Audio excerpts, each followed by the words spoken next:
In the previous lecture we studied the question on how to characterize first passage times in nonlinear oscillators which are driven by white noise. And to summarize what we have done till now, the basic results of Markov process theory as applied to dynamical systems is displayed here. So, this is the general stochastic differential equation, it is multidimensional, this is the drift, this is diffusion terms, and associated with this we get the so called forward Kolmogorov equation or the Fokker-Planck Kolmogorov equation, FPK equation. Based on this we can derive the moments equation governing the moments, that is expected value of h of x of t comma t, and this equation can be derived. This is equation for moments at a single time t, but you can generalize this and get equations for moments involving two times t and t naught, and that equation again is another partial differential equation. We introduce an intermediate function called nu, which is function of x1 x2 t comma t naught, and that is satisfied by this equation. This is again the backward Kolmogorov, this is a forward Kolmogorov operator. So, along for each of these equations, for the Fokker-Planck equation, moment equations, and this we need to write the appropriate boundary condition. Now, by taking t naught as the independent variable, we can derive an equation known as the backward Kolmogorov equation, which is useful in the study of first passage times. And if we define a survival reliability function R, which is actually the probability distribution, probability of first passage time being greater than t minus t naught, condition on x of t naught is x naught tilde. This function is again satisfied by this partial differential equation, based on which we get a sequence of equations for the nth order moments of the first passage time. So, Mn is Tn, where t is the first passage time. So, the Markov process approach essentially provides us with a suite of tools which can be used to characterize stochastic response of nonlinear dynamical systems. In many situations or in at least in a few situations, you can get an exact solution either for the governing Fokker-Planck equation or for the moments, and in other situations, more general situations, this forms the basis on which we can develop approximate methods for solving the problem.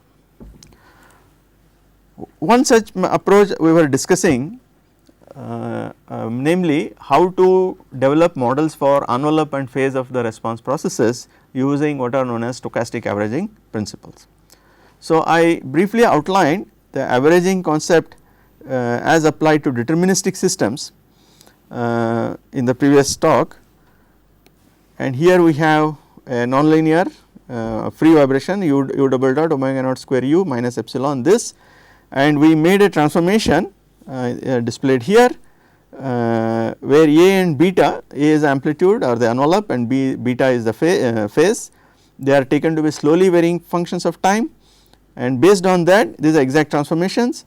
We derived the governing differential equations for evolution of A and beta, and then we replaced the right hand side by their average over a cycle, and while doing that averaging we treated A and beta as constants, and that assumption was based on the fact that when epsilon is small, the change in A and beta over a cycle will be quite small compared to change in trigonometric functions like cos phi and sin phi. So, that helps us to simplify, eliminate these oscillatory terms, deterministic oscillatory terms from our model for envelope and phase, and we may be able to get simpler models for system response. Now, we will now consider the question of extending this argument to randomly driven systems. So, I consider now x double dot epsilon square h x comma x dot plus omega naught square x as epsilon z of t. This z of t is not a white noise, okay. It is however taken to be a process with 0 mean and autocovariance r z z tau, and it is taken to be broad banded. When do you say an excitation is broad banded? It can be specified either in terms of the bandwidth of the power spectral density vis-a-vis the bandwidth of the system transfer function, or in terms of the time constants associated with autocovariance functions and impulse response of the system. So, suppose if you say characteristic time constant of excitation is much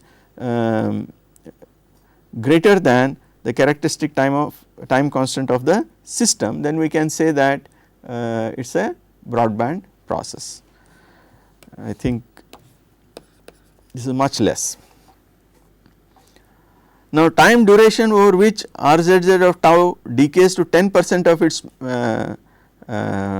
maximum value can be taken as the characteristic time constant of excitation. For system, it can be taken as time duration over which the impulse response decays by about 90%. Now, we are taking this parameter epsilon that appears here to be small, and if indeed it is 0 and if there is no excitation, we get the solution as a cos phi and a omega naught sin phi. So, this is a case for no excitation and no damping also. But when there is light damping and weak excitations, we stick to the functional form of this solution, namely x of t is a cos phi and x dot of t is a omega naught sin phi, where capital phi is omega naught t plus small phi. For epsilon not equal to 0, when epsilon is not equal to 0, two things happen. One is system becomes non-linearly damped, and other is it gets driven by a broadband excitation. So, we still assume that the functional form of these equations remain the same, except that the quantities a and phi are now taken to be slowly varying functions of time. Okay. So, based on this we can, this is till now there is no, again let me emphasize, there is no approximation as of now. You can implement this transformation and get these equations for a dot and phi dot. So, z of t is now multiplied by sin phi and cos phi. These are actually quite intimidating set of nonlinear differential equations. You can see there are trigonometric terms and there is 1 by a sitting here, and this a multiplies our random excitation and so on and so forth. So, by introducing this transformation, we seem to have made the problem more complicated. But if we now bring in the fact that epsilon is small and a and beta are slowly varying, then certain simplifications become possible. The averaging here is done in two steps. One is a deterministic averaging, where we replace regular oscillatory terms by their time averages, as we did in case of deterministic averaging. We also do another component of averaging known as stochastic averaging, where we replace randomly fluctuating oscillatory terms by delta correlated processes. That means, excitations which are not truly white noise excitations, we are replacing them by equivalent white noise excitations. What is that equivalence is what this method, the theory behind this method establishes. The first stage follows the procedure used in deterministic averaging. The second stage is based on the application of what is known as Kosminski theorem. So, what this theorem says is, if you have a nonlinear system which is excited by a broadband excitation y of t, and this parameter epsilon is small, this x of t is a n cross 1 vector of response processes and y of t is a m cross 1 vector of random excitations, and we assume that mean of this excitation is 0 and y of t is broadbanded. According to the Kosminski theorem, the above equation can be approximated by a stochastic differential equation, where we are now replacing the band limited random excitations by equivalent increments of Brownian motion process, and also we are simplifying the functions f and g by doing certain time averaging.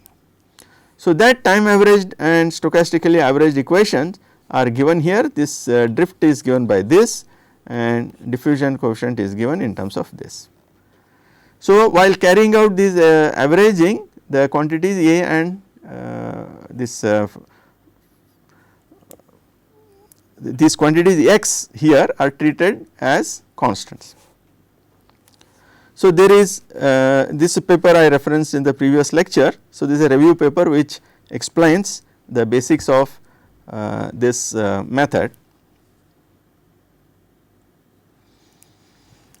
Now, first level of exercise is to make the transformation. These two equations are equation for amplitude and phase in terms of the random excitations and the nonlinear dissipation and other terms. These are exact. Now, if we do the averaging, that is two stage averaging, the resulting stochastic differential equation will have this form. dA of t is some f of a and this is a constant, and now I get a increment of a Brownian motion process with an equivalent multiplier. Similarly, the phase equation is governed by this SDE. These functions f of a and g of a are given by these equation, which are quite similar to what we did in deterministic averaging. So, you now look at these two equations, you can recognize that the vector a and phi have Markovian vector, Markovian character. You look carefully at equation for a of t, there is no phi of t in this. That means a of t itself is a Markov process, but you look at phi of t, there is a here. So, phi of t on its own is not Markov, but you look now at the vector a and phi together, that is Markovian. So, this is a case in which the response vector has a component which has Markovian property, another component which does not have Markovian property, but taken together they have Markovian property. Now, once this simplified equation is set of equations are obtained, I can take two routes now. One is to look at only the envelope and write the forward equation, forward Kolmogorov equation, backward Kolmogorov equation, the equation for first passage time, the moments for first passage time, so on and so forth. Alternatively, I can consider the joint density function between a and phi and develop the forward equation, the backward equation, the moment equations, the generalized Pontryagin-Witt equations, etc. for those problems. So, that would mean this method of stochastic averaging has now enhanced our ability to study nonlinear oscillators, which are now driven not necessarily by white noise, but by broadband excitation. So, the method establishes an equivalent Markovian model for the system behavior, which is not in reality Markov. Okay. So, this is the FPK equation for the joint density of a and phi for this function, transition PDF, and if you are interested in steady state, dou p by dou t vanishes if it is admissible, and I get a reduced equation. Hopefully, this you may be able to solve lot more easily than this equation. Or you can consider now a of t itself as a scalar Markov random process and write the FPK equation governed by p of a comma t, a naught t naught, and in steady state this becomes an ordinary differential equation, because now there are only two independent variables t and a. So, in steady state it becomes ordinary differential equation, and I can solve for the envelope of the response process in steady state. So, this is one of the major achievements now. I have got now the probability distribution function of the envelope process of a nonlinear system which is driven by broadband excitations. Okay. So, our ability to model envelopes has now considerably enhanced. This is an exact solution within the framework of approximations that the method of averaging introduces.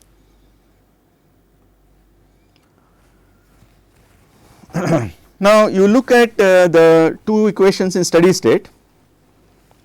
This is equation for p of a phi a naught phi naught, whereas this equation, this p is a conditioned on a naught. This is steady state.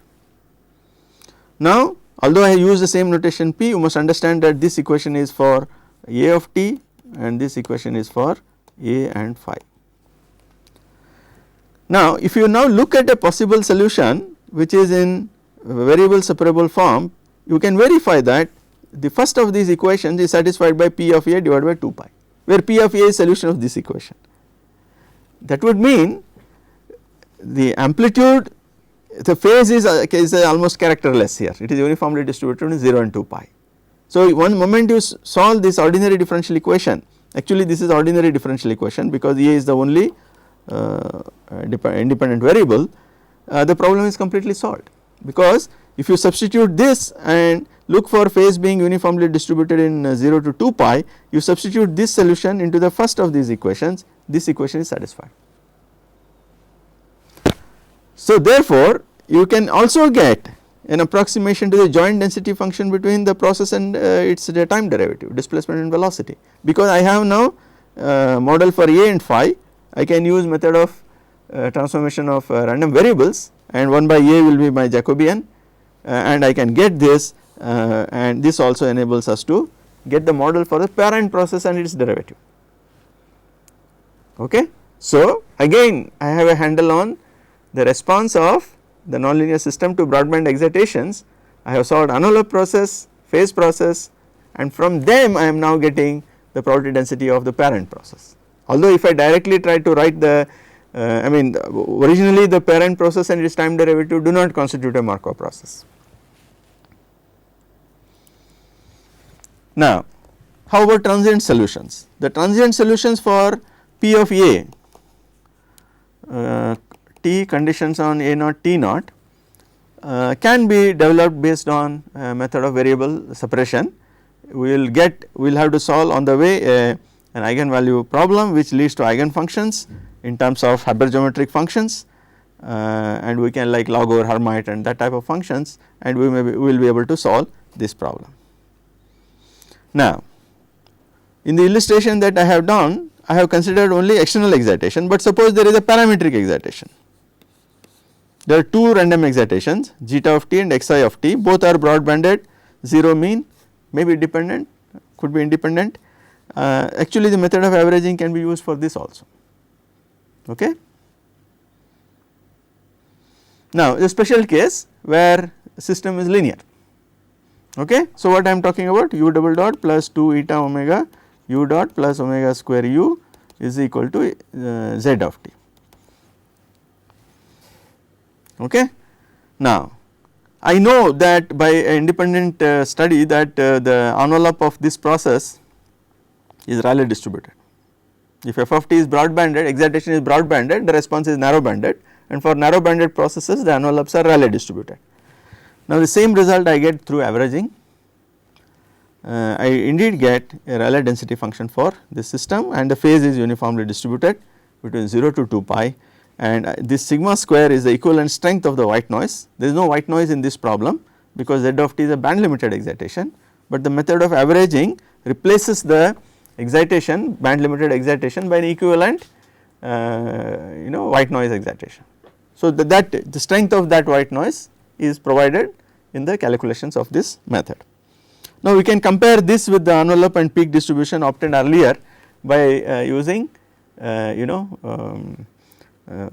convolution integral approach and so on and so forth.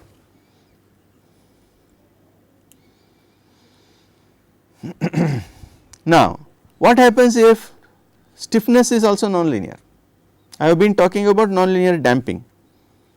If stiffness is nonlinear, and of course I have also added for variety a parametric excitation term also, the definition of envelope now will not be in terms of trigonometric functions. We saw this, that the envelope V of t can be defined in terms of the energy, that is kinetic energy plus the potential energy in the system, and we can develop a Markov model for this envelope. I am not going into get into details, I have already given a reference. I am trying to provide certain key ideas which would help you to read the relevant literature. So, in summary, what we can say is that method of stochastic averaging enables us to study envelope and phase processes associated with weakly nonlinear system response to broadband excitations. The method also provides a framework to study first passage problems for the response envelope. The method is best suited to the study of single degree freedom systems. Okay, it leads to many interesting results which provide very useful insight into nonlinear system behavior. Although they are applicable to small scale systems, the insights that we gain from this are quite valuable in understanding behavior of larger systems. Okay. with this I conclude the discussion on the use of Markov process theory in random variation analysis. We will now move on to a new topic, which is Monte Carlo simulation methods in stochastic structural dynamics. So, as the name suggests, it is essentially a numerical approach to random variation studies. So, what it does? So, imagine the equilibrium equation of a dynamical system as mx double dot plus cx dot plus some g of x comma x dot is f of t. This f of t, let it be a random excitation, it is a random process. Since excitation is a random process, the response process is also a random process. So, we have f of t going into the system and producing x of t. If f of t is a random process, x of t is also a random process. What we have been doing till now is to characterize x of t in terms of the properties of f of t, in terms of, for example, if the system is linear, if I know the power spectral density function of excitation, can I get the power spectral density function of the response in steady state? Or if I know the covariance function of f of t, autocovariance of f of t, can I get an equation which governs autocovariance of x of t? So, here I will be basically using the governing equation of motion. The transmission of uncertainty in f of t to the response is essentially through the mechanics of the problem. Now, in Markov vector approach, what we did, we assume excitations to be white in nature. So, we were aiming to get the probability density functions, first passage times and its probability density function, moments, etc., directly from the governing equations and the fact that they have Markovian properties. Now, in Monte Carlo simulation approach, we take an alternative route. Here what we do is, we treat excitation as a random process. That would mean this random process is actually an ensemble of time histories. Okay. So, this continues, although I have shown a few here, this is an infinite ensemble. For any single realization of this ensemble, suppose if I take this realization, I can solve this equation numerically and get the sample of the response.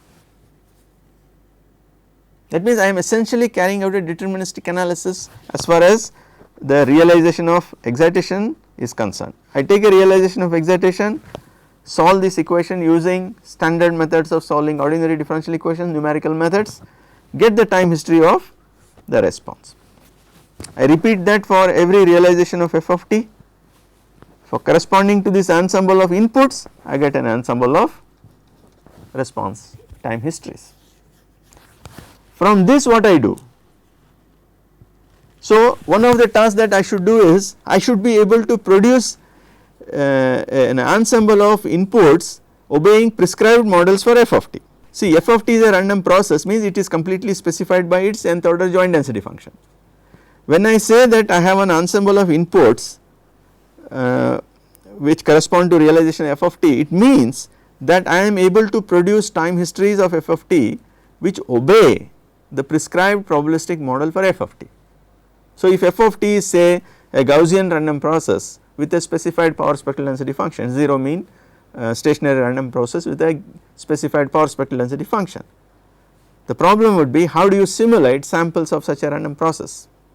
That would mean, if I were to simulate this ensemble of time histories, and on these ensemble of time histories, if I were to do a statistical processing of these time histories and estimate the power spectral density function, I should get back the target power spectral density function which I had at the outset.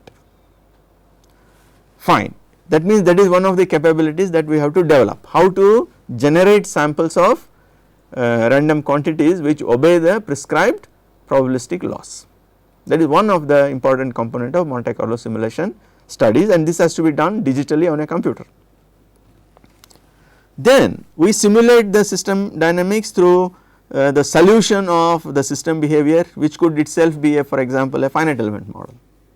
This could be a wind on a cooling tower, and I have a finite element model made up of beams, plates, shells and soil media, etc., and I can do a sample calculation and get the response of the system at a given time given location. So, at the end of this exercise I get an ensemble of outputs, but I am interested in statistical properties of x of t. I am interested in knowing what is power spectral density function of x of t, what is first passage time associated with x of t, what is the probability distribution of first passage time associated with x of t. That would mean after getting this ensemble I have to perform one more exercise where I have to process the ensemble of outputs using statistical tools and arrive at probabilistic models for x of t. Based on these probabilistic models I will be able to take a decision on the system behavior, right. So, task 1 is to simulate samples of f of t obeying prescribed probabilistic laws. How do you test that you have actually succeeded in doing? You have to use methods of statistics. You simulate samples of time histories and get ensemble of response time histories, and you have to get a probabilistic model for this. How do? You have to do statistical processing of this ensemble. So, the subject of statistics underlies forms one of the main components of Monte Carlo simulation studies. So, we will split this discussion on Monte Carlo simulations into 4 aspects. One is how to simulate realizations of random quantities which obey prescribed probabilistic laws. Second, after having simulated those realizations, how do you test that you have succeeded in doing so? Third, corresponding to the ensemble of excitations and system parameters, how do we solve the governing equation for the system behavior and get an ensemble of time histories of the response. If this system behavior is characterized in terms of say a set of stochastic differential equations, how do you numerically simulate samples of response of a system which is governed by an SDE. So, that is the third aspect that we need to investigate. The fourth aspect is of course, after getting the ensemble of response, how do we get the probabilistic models for the response process. So, I will begin this discussion by considering questions on statistics. Before that, we could also look at the problem of simulation from a slightly different perspective. Consider the problem of evaluation of a definite integral I a to b f of x dx. This I can rewrite as I will multiply and divide by b minus a, and I will write it as b minus a to b f of x 1 by b minus a dx. Now, if you interpret 1 by what is this function? This is a, this is b, and this height is 1 by b minus a. So, what is this area? This is 1. So, this function between a and b represents the probability density function of a random variable which is uniformly distributed between a and b. So, if that probability density function I write it as px of x dx, then this integral can be interpreted as expected value of f of x with respect to this density function.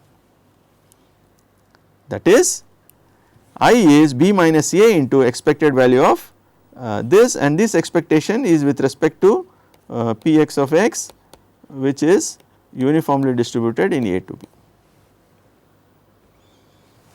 Now, this expectation is nothing but an average, and that average can be written as 1 by n I equal to 1 to n f of x I. Okay. That would mean an integral which is a deterministic quantity now is being evaluated as an expectation of a random variable which is f of x, where x is uniformly distributed in between a and b. Now, let me just illustrate. Suppose I am interested in evaluating 0 to 1 x square dx. I know the answer is 1 by 3. Now, for a moment let us assume that I have a method to simulate samples of x of t on a computer such that px of x is uniformly distributed between a and b. That I have to still demonstrate, but let us assume that that capability exists with us.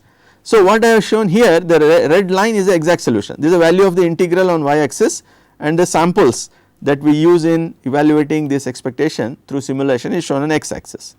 So, as you see, with smaller samples there is a fluctuation, and as samples become large, 10 to 1000 samples, we are hovering very closely around the exact value which is 1 by 3. Now, if I repeat this exercise with another set of samples, I get a similar curve, not exactly the same curve, because I am using different random numbers now, but they also show a similar behavior. Now, if I take 500 samples, I will do 500 runs. In each run I will take 500 different samples, and I perform the evaluation of I and plot it as a function of different runs. There are 500 runs, and in each run there are 500 samples. I get this kind of trajectory. Okay, that would mean integrals can be described in probabilistic terms, and we may have a way of evaluating integrals through Monte Carlo simulations. Indeed, one of the major application of Monte Carlo simulations lies in evaluation of multifold integrals, and since reliability is essentially in some sense evaluation of multidimensional integrals, you can easily see that Monte Carlo simulations have important role to play in this exercise. So, here what I have shown is I have treated this I that I have got here as a random variable and plotted its probability distribution function, and it turns out that the blue line is the normal probability distribution function and red line is the empirical probability distribution function of realizations of I, and it turns out that they are nearly Gaussian. These are empirical observations. I have to put all these matters on a proper footing. So, we will begin that discussion now. So, I will again recapitulate what are the major ingredients of Monte Carlo simulation. First, methods for generating samples of excitations and system parameters compatible with the prescribed probabilistic models. Next, to test statistically if the generated samples indeed obey the prescribed probabilistic laws. How do you know what you are doing is right? So, that you have to do. Then third one is a computational model for the system dynamics which accepts samples of inputs and system parameters produced in the previous steps and generates an ensemble of response quantities. This as is already said could be a finite element model or a numerical model for solution of a stochastic differential equation. It could be any model that is based on the physical laws that govern the system behavior. The last step is the statistical processing of ensemble of response time histories and inferences on system behavior, where based on which we make decisions. So, there are two places, that is namely this step and this step, where we need to understand how to process data. Okay. So, we will begin with a review of elements of statistical methods just to place all the terms and techniques in a unified framework. So, the word statistics can be used in different senses. It can be used in plural to mean data, like data on birth, death and marriage, the so called vital statistics, or it is a subject, science of statistics. Okay. It is used in singular, but what we do is we use statistic in singular to denote a random variable. Statistics is a set of random variables. So, it is in this sense that we are going to use this word. Statistics is a subject, is a singular, but this, for me it is a set of random variables. So, what that means? What does that mean? Okay. We will have to build a set of terminologies, vocabulary to describe these issues. So, I will briefly introduce them.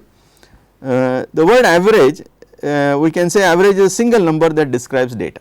So, data is a collection of numbers which describe some property of certain physical phenomena.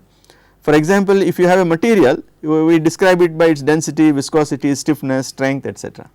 So, if you have data, what do? You talk about its mean, geometric mean, arithmetic mean, mode, median, percentile, minimum, maximum, variance, skewness, kurtosis, cumulative distribution, correlation, etc. So, these are descriptors of data which convey certain specific meaning. For example, if I say a material has viscosity of certain units, certain number, it means something. In the same sense, if I say skewness of this data is so much, it should convey some specific meaning. We use the term population. Suppose we consider a campus with 5,000 persons, we can measure all their heights and I get 5,000 numbers, x1, x2, x 5000. I can measure the weight, I get y1, y2, y1000. I can look at their income, I get another set of 5000 number. I can look if they wear specs or not, I get a sequence of yes or no, 5000. Gender, male, female, 5000 numbers. So in in statistics, each of this is a population. This is a population of heights, this is a population of weights, this is a population of gender, so on and so forth. So population is synonymous, somewhat analogous to the sample space that we use in probability and defining probability. So is a collection of all possible observations on a particular characteristic with respect to the problem on hand. It is a starting point in statistics, it is analogous to sample space in probability. Any collection of measurements capable of being described by a random variable constitutes a population. This can be taken as a working description of a population. That means the outcomes that we talk about should be, the numbers that we talk about, we should be able to construe them as outcome of a random experiment and hence a random variable. Okay, that should be borne in mind. A sample, in our studies it is not practicable to study all members of a population. Therefore, we talk about sample. Sample is a part of the population which we want to study and draw conclusions about property of population. You want to study average income of people in this country, one approach is to ask everyone and get that number, or sample, take 10,000 samples or a sample of 10,000 persons and get that an estimate for the average and see how good you are in your estimate. It is not enough to say that sample is a subset of population, the subset needs to be representative. The word sampling denotes the procedure of drawing samples, and the word sampling design describes the development of a sampling procedures, to meet a specific requirement. So we use these terms sample, sampling, sample design, etc. So we need to have some working definitions or descriptions of these words. Now the word random sample, we can give a fairly rigorous definition for that. So let x be a random variable with probability density function Px of x, and we consider an IID sequence x1, x2, x3, xn with a common probability density function Px of x. This set of random variables x1, xi, I running from 1 to n is called a random sample of size n of x. Now if you now consider a transformation S on these n random variables S of x1, x2, xn, that is a function of x1, x2, xn, this function is called a statistic. This is a random variable because it is a transformation on x1, x2, x3, xn. We will write the probability density function of x in the form Px of x colon theta, where theta are parameters of the probability density function. For example, in a normal random variable we have m and sigma, in Poisson we have lambda and so on and so forth. The joint probability density function of xi, I running from 1 to n, is of the form, since xi's are all independent, it is I running from 1 to n Px of xi theta. Now the states xi can be interpreted as values of observed data taken from the random sample. That means it is a realization of these n random variables, is actually what can be interpreted as a measurement that you make. An estimator of theta is a statistic S, theta is a parameter. So essentially an estimator is a random variable which is a function of your random sample, and that we denote as theta is S of x1, x2, xn. So I am describing the word estimator. For a particular set of observations, say x1 is small x1, lowercase x1, lowercase x2, etc., the value of this estimator is called an estimate of theta and is denoted by theta cap. So estimator therefore is a random variable, but estimate is a realization of the estimator. That means it is a realization of this random variable. Okay, so we will be using these terms, so you need to have some clarity on what exactly they mean. Just to fix the ideas, we will consider a hypothetical problem where there is a population with only 4 numbers, say 1, 2, 3, 4. Now if you now take samples Suppose I draw only one sample, you are allowed to take only one sample and tell me what is the average of this. What is the average of this? This is 2.5, which is 1 plus 2 plus 3 plus 4 divided by 4 is 2.5. If you draw one sample, if you get 1, you will report 1 as the answer. If you were to draw 2, you will report 2 as an answer, so on and so forth. Now if you are allowed to take 2 samples, how many such samples you can draw? 1 2, 1 3, 1 4, 2 3, 2 4, 3 4. Depending on which of these samples you have actually drawn, you get the estimate for mean as 1.5, 2, 2.5, 2.5, 3, 3.5, etc. Right. So the estimate that we are getting is therefore a random variable, okay, and the probability distribution of that is known as sampling distribution, okay. That is, so first term is sampling distribution. Now if n equal to 3, you can now the number of ways in which you can draw samples reduces, we can draw 1 2 3, 1 2 4, 2 3 4, 1 3 4 and we get these numbers as answers. Of course if you take n equal to 4, there is only one sample that you can draw and you get an answer 2.5, and we will now look at the last 2 entries in these tables. Now look at what happens if I take 2 samples. I can draw samples in 1, 2, 3, 4, 5, 6 number of ways and I get these answers. These are all legitimate answers to the question that we are asking. 3.5 is as good as 1.5 which is as good as 2.5 because you have drawn 2 samples. Now if you take average of this, I get 2.5 and you look at its standard deviation. If you are taking only one sample, the average is still 2.5 but the standard deviation will be 1.29. I will explain how this standard deviation is computed in due course, but you can assume that it is based on these numbers. Here the sample size has increased and standard deviation has reduced. The sample size has now become 3, the mean still remains to be 2.5 but the standard deviation has become 0.43. In the last case the sample size reaches its possible maximum value and mean is 2.5 and standard deviation is 0. So what is happening here? We will summarize now. If you say capital T is the estimator 1 by n I equal to 1 to xi, the probability distribution function of T is known as sampling distribution of T. The fact that T is a random variable is very clear because x1, x2, x3, xn are random variables. A realization of T is known as an estimate. This is an estimator. Estimator is a random variable, estimate is a realization. The estimator is said to be unbiased if the expected value of this random variable T is actually equal to the population mean. Is it true here? Yes, as we saw here, if you take the mean of this random variable I am getting 2.5 which is indeed the population mean which is not known to me. We say that such an estimator is unbiased. An estimator is unbiased if its expected value is exactly equal to the population quantity that you are trying to estimate. Now one more thing that we saw was as n was increasing, as sample size was increasing, the standard deviation of the estimator was reducing. So the estimator in that case is said to be consistent.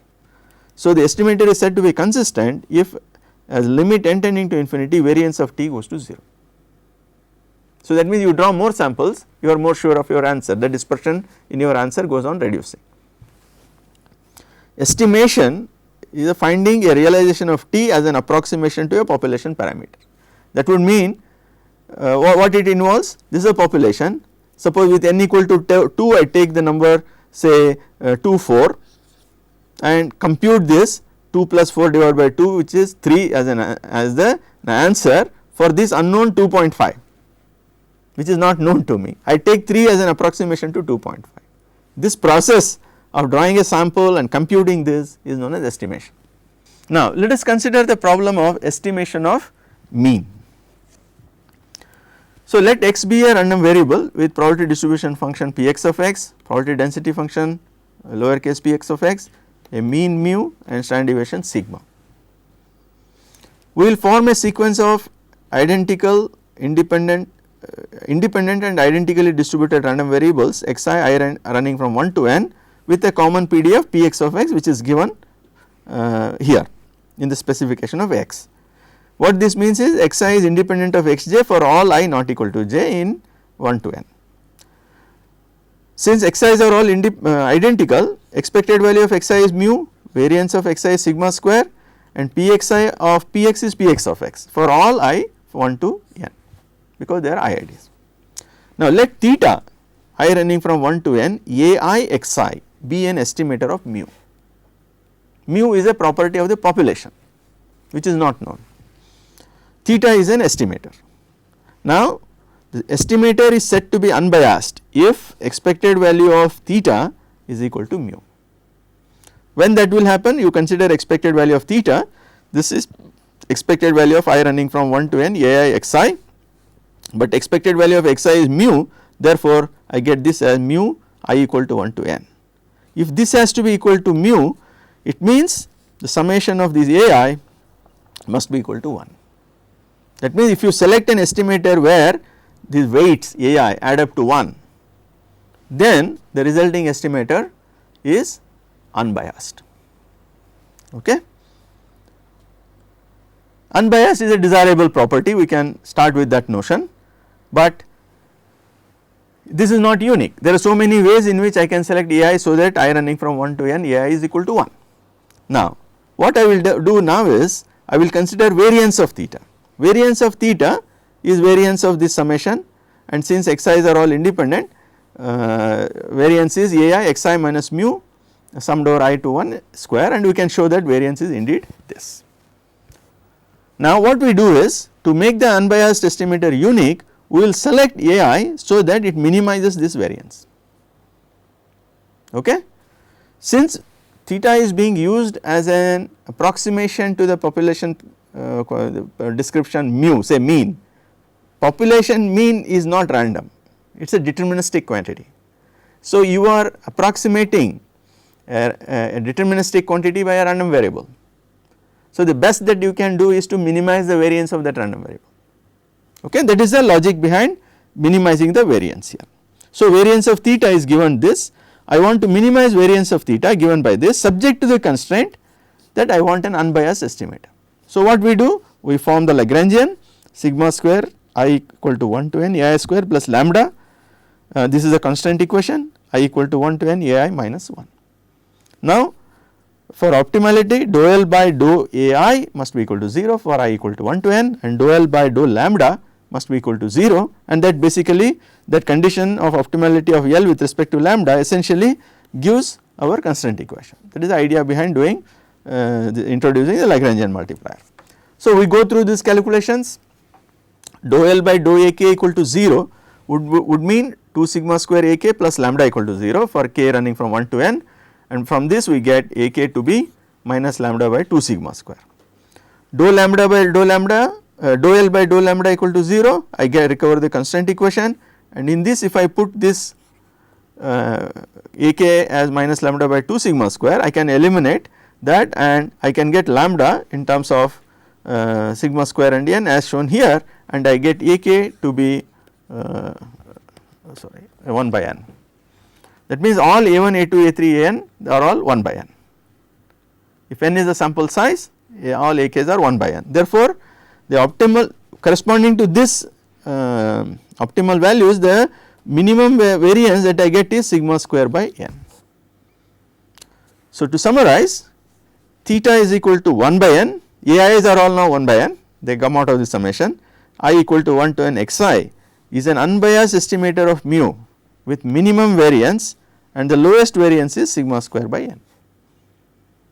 So whenever we are given a set of numbers and asked to find an average, this is what we intuitively do, and that actually has these desirable properties that procedure leads to an estimator which is unbiased and has the smallest variance.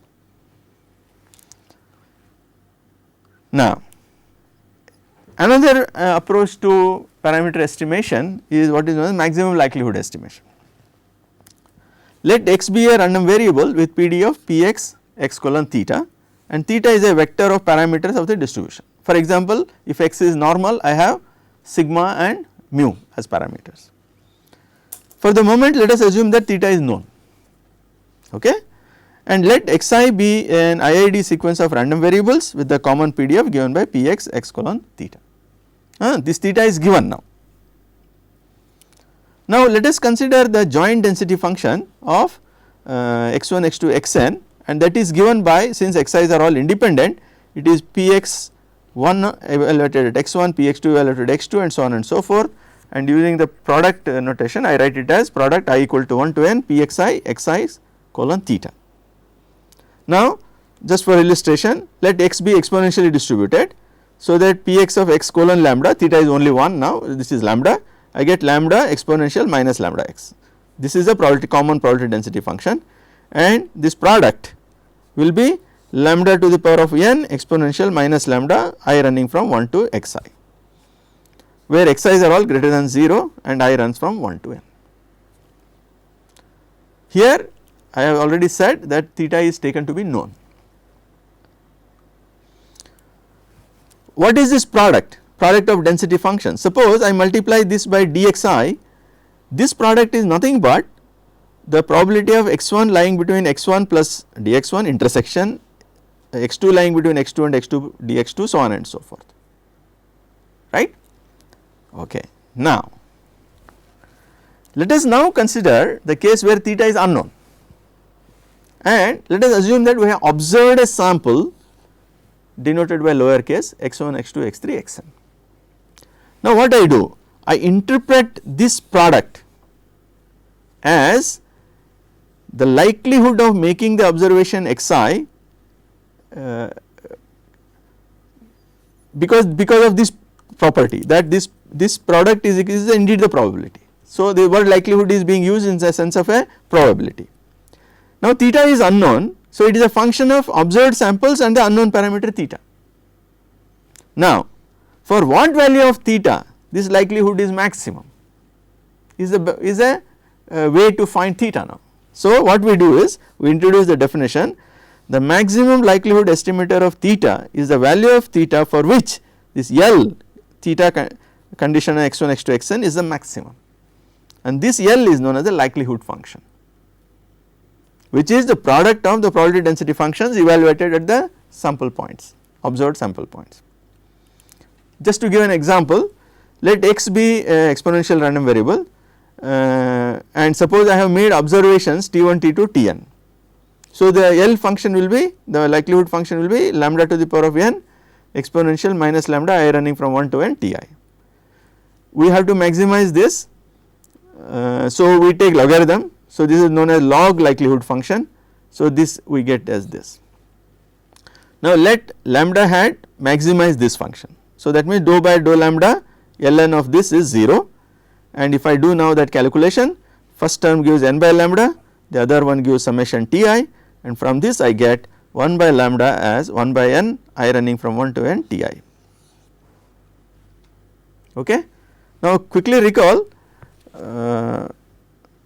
what was expected value of x. This is consistent with our definition of expected value of x. Okay. That means if you observe t1, t2, tn and find the unbiased estimator with minimum variance, you will get the same formula for the expected value of x. So this is consistent with that. How about a normal random variable? It has two parameters mu and sigma. So the likelihood function is product of these density functions evaluated at these observed points t1, t2, t3, tn, and this is a likelihood function, and if I take logarithm it becomes, I mean it simplifies the matter a bit, and our parameters of interest are buried here and here and here. So I have to minimize this, maximize this with respect to mu and sigma. So if I do that, I use dou by dou mu equal to 0, dou by dou sigma of this ln function is 0, and I get this as the maximum likelihood estimator for the mean, maximum likelihood estimator for the standard deviation. So this is yet another approach for finding parameters of a probability density function based on observations. Now I have mentioned that estimator is a random variable. To be able to assess how good is our estimation, we should characterize the probability distribution of that estimator. So, just to give an introduction to that, if we consider the estimator theta as 1 by n I equal to 1 to n xi. Theta, as we know, is an unbiased estimator of mu with variance as this. Now, if x is Gaussian, xi will also be Gaussian, and you are adding Gaussian random numbers. So, theta will be Gaussian. So, sampling distribution for theta as per this description is Gaussian with mean as mu and variance as sigma square by n. Okay. If x is not Gaussian, okay, by using central limit theorem for large samples, n being large, we can still make a postulation that sampling distribution for theta is still Gaussian. Now, based on our knowledge of probability distribution of theta, what can we say about the accuracy of estimation? This is a question we will consider in the next lecture, that is how to get the sampling distribution for different estimators, say estimators for mean, estimators for variance, estimator for correlation function, estimator for power spectral density, so on and so forth. That is one exercise. After having got that, how do you use that information in assessing the accuracy of estimates? We will consider these questions in the next lecture. We will conclude this lecture at this stage.